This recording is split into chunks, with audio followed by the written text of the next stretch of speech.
It takes a few days to track down Tony Cavaletti.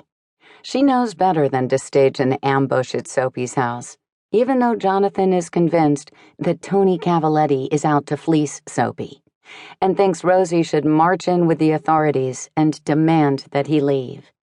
Soapie would never stand for that. There would be nothing left of Rosie but an echoing scream and a little greasy spot on the rug. She has to be sneaky. She drives past the house at different times to get a look at his car, and when she discovers a red pickup truck parked in the driveway with a rake shoved haphazardly in the back, she knows she's got her man. And then, on the day that Andres Schultz flies into JFK Airport, and Jonathan drives all the way to New York to pick him up so he can come and meet the Lolitas for himself, bingo.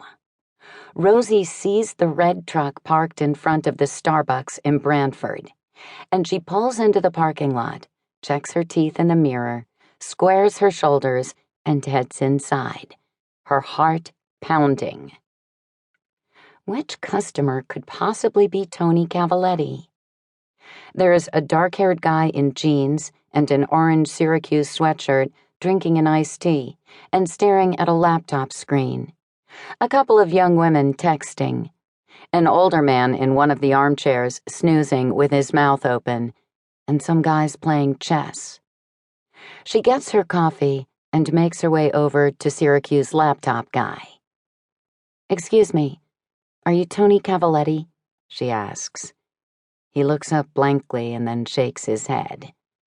"Outside," one of the chess players calls out to her. He jabs a thumb toward a courtyard where there are chairs and tables scattered about. Sure enough, sitting at one of them is a youngish man with dark brown hair underneath a Red Sox hat turned backward. He's in some kind of intense conversation with two women sitting across from him. One of them, with short pixie-ish black hair, is wearing a long skirt and sitting with her knees up, and she looks like she might be crying.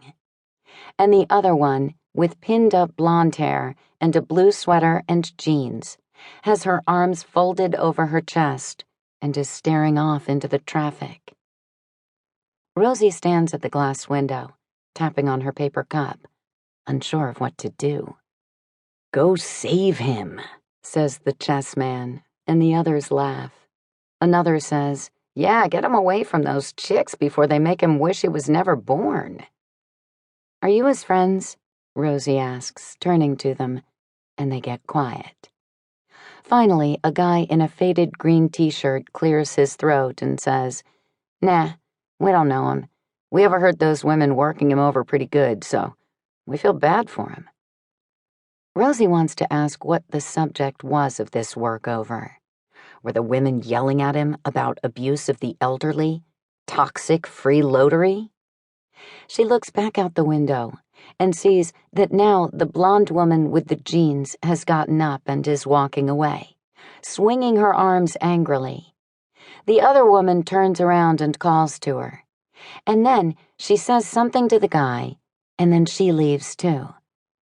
He watches her walk away and picks up his phone. She pushes her way out of the door and goes outside. "Are you Tony Cavaletti?" she says to him, all business. He looks up, startled.